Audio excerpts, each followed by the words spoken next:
All right, the governor of Louisiana, Bobby Jindal, is speaking right now. Let's listen in. He's blasting the federal government for not doing enough to protect Louisiana's coast. Where they're not fishing right now. Come see the oiled wetlands, come see the oiled pelicans, then you'll see why we have no concerns about fighting this oil on a sandy barrier island as opposed to inside of our wetlands. A second question that was raised was how long would it take to build these islands? You know, if we had gotten approval when we first asked for these islands, we could have had 10 miles built already. Yes, it'll take months to build all of these, all 100 miles, 6 months high, but we'll see immediate land being created. As soon as we get approval, within 10 days. Within 10 days, we would see land being built. We would get benefit even before the final berm was built. And by the way, for Louisiana, we'll be dealing with this oil. We'll be dealing with this oil for months and for years. We know whether the next effort succeeds or not at diminishing the leak. We know there is still oil out there, whether it's on the surface or below the surface. We know that for Louisiana, this is a marathon, not a sprint. And so we know that with hurricane season now upon us, it is absolutely critical to build these sand booms so we can fight this oil away from our wetlands, not closer to our coast. We also heard different explanations. Somebody said, well, one of the experts there testified, well, that Louisiana should just have more confidence in the booms and other lines of strategy. If they were more effectively deployed, that would be effective at keeping the oil out of our wetlands. There's not a person in Louisiana, I'm willing to say this, I don't think there's a person in Louisiana that honestly believes that we're going to get enough boom or that it's going to be deployed effectively enough to keep all of this oil out of our wetlands. Yes, we need more hard boom, but we need multiple lines of defense. We need these barrier islands, we need the more boom, we need the hard boom, the absorbent boom, we need the skimmers, we need all of it. There's not a person in that room, I believe, from Louisiana that honestly believes that if they just get us more boom, they're going to keep all this oil out of our wetlands. And one point I do want to make. The whole idea of sand booming was a part of our ACP. It was part of the plan approved by the Coast Guard. It has now been approved by the U.S. Army Corps of Engineers. The federal government agrees with us that that it is effective, that the positives outweigh the negatives. The only question to me, it seems to me, the only question to me is whether the federal government is going to force BP to pay for these first 6 segments so we can show that it works, so we can keep this oil out of our wetlands. Now, what we heard from Admiral Allen is that he is on about a 24-hour turnaround. He's then going to make his recommendation to the president. The president said that he will make a quick decision. And let me say this. I said all along, we didn't need another meeting. We didn't ask for another meeting. On Friday with the president, we were very clear. It's not the process that interests us, it's the outcomes. So many may ask, are you happy with the meeting? Are you happy with the process? I could care less about the meeting. I could care less about the process. There were a lot of professors there. And I told them when I had a chance to speak at the end, I said, to me, this is not a multiple choice test. This is not an essay test. This is a pass-fail. This is a yes-no test. This is pretty simple. If we get approval to move forward on at least our first 6 segments, then this will have been a successful day. If we do not get approval to move forward, this will have been a waste of another day. We could have spent this day fighting the oil and doing other things to help safeguard our coast. So for us, this wasn't about process. For us, it wasn't a good thing or a bad thing to have a meeting. We will only know if today was productive when we finally get an answer about whether the federal government will force BP to act as a responsible party and pay for these first 6 segments. Let me give you a few updates from some prepared remarks. Look, over the weekend, you all know the top kill attempt by BP failed. That means now, according to the estimates from the federal task force, there's between 20 and 43 million gallons of crude that are now poured into the Gulf. Up to another 800,000 more gallons are estimated to continue to spill into the Gulf each day. You heard the estimates that with this new tactic, that could temporarily increase the flow of oil into the Gulf.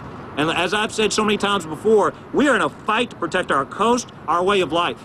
And I explained to the Admiral, one of the reasons we're so passionate, and we had parish presidents, by the way, all the way from St. Tammany Parish, all the way to Lafourche, all the way St. Tammany up in the northeastern corner of our coast, all the way southwest to Lafourche and Terrebonne. We had mayors there. We had CCA there endorsing our efforts. The reason we're so passionate, our people don't want the perfect to be the enemy of the good. We can't afford to be told, just wait for another study. Wait for us to look at this more closely. It's like telling a drowning man, just wait. Give us more time to study this. We need to be rescued. We need help now. And if others don't have a plan, we've come up with our own plan. We're not waiting to be rescued. We're simply saying, get out of our way, force BP to do what they're obligated to do under the law as the responsible party, implement a plan that's a part of our ACP, implement a plan that the U.S. Army Corps of Engineers has already said would do more good than negative after, by the way, they took weeks to get input from other federal agencies. And so let's be clear. We're doing everything we can. We're using every tool we can. We know these sand booms aren't a silver bullet. We know alone they're not going to protect our coast from oil, but we know they're an important strategy to fight this oil before it gets to our wetlands. In the meantime, we have deployed hard boom, soft boom, HESCO baskets, tiger dams. We have literally dropped thousands of pounds of sand through sandbags. We've filled in gaps with graders. And in addition to all of that, we're now proposing, we have been proposing for weeks, a sand boom dredging plan to stop this oil from getting into our marshes. These kinds of temporary land barriers or berms were already included in our area contingency plans that the Coast Guard had on file even before this oil spill occurred. Let me quote for you. The Coast Guard's contingency plan says this: temporary berms, dikes, and dams can also serve as effective barriers against oil contamination of sensitive natural resources and economic amenities. The plan goes on to say, and I'm going to quote, the object of berms, dikes, and dams is to keep oil outside an inlet because there are often abundant natural resources in economically significant areas that use the sheltered waters of bays and estuaries within. I couldn't say it better than myself. That's in the Coast Guard's own documents. They themselves, in their own ACP, says that these are effective. They, in their own plan, says that there's a reason we want to do this on the outside. We agree with the effectiveness of these kinds of sand booms. That is why we proposed 24 segments, 100 miles, weeks ago. And again, last week, the Coast Guard only required BP to fund one of the 6 segments on Pelican Island, even though we got 6 approved. And let me again today point out to the Coast Guard, to the federal government, the effectiveness of these booms, these berms. It's already laid out in our ACP. We know that sand booms work. We have seen them work. We've got pictures of them working. For anybody that's interested, these show you, if you could bring these pictures here, these show you some of the efforts by our own National Guard. This picture speaks more than 1,000 words. This picture tells you everything you need to know. These land bridges work.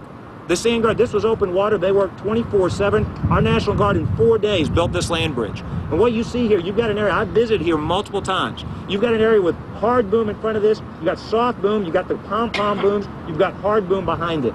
The oil got past the hard boom. The oil pooled at that land bridge. If this had still been open water, this oil would have gotten into those wetlands. And let's be clear, you had the Gulf here. This is about 100 miles from the oil spill. You had oil come into this area. Around Fouchon, near Elmer's Island, near Grand Isle, you had this oil come in here. If this land bridge hadn't been here, that oil would have gone straight in those wetlands. This, on a small scale, is what we're trying to do with this Barrier Island project. You see the various land bridges, you see the HESCO baskets, you see the airdrops. National Guard, literally 4,000 pounds bag of sand, 2,000-pound bag of sand. You see the graders, what they're doing on the ground. You see the combination, multiple lines of defense. This shows you that it works. This picture shows it all. This shows you this strategy will work. And, you know, again, today, and we'll make our presentation public today. Garrett Graves did a great presentation. If you don't already have it, we'll give it to you, all of his slides, his entire presentation. We showed the Guard, the Coast Guard, and the Corps today our barrier islands, including the Chandeliers, the Timbaliers, Elmer's Island, the Cat Islands, which are home to many brown pelicans. You've seen the images of these islands. These islands have been hit by oil again and again. The most striking evidence of the effectiveness of sand boom is to see the oil hit those islands instead of coming into our interior wetlands. We don't want them in our wetlands. We don't want them in our islands, but I'd much rather fight them on an island than inside our wetlands. All right, so there he is, the governor of Louisiana, Bobby Jindal. He's furious right now. The federal government, he says, simply not doing enough. Let's get some analysis in our strategy session.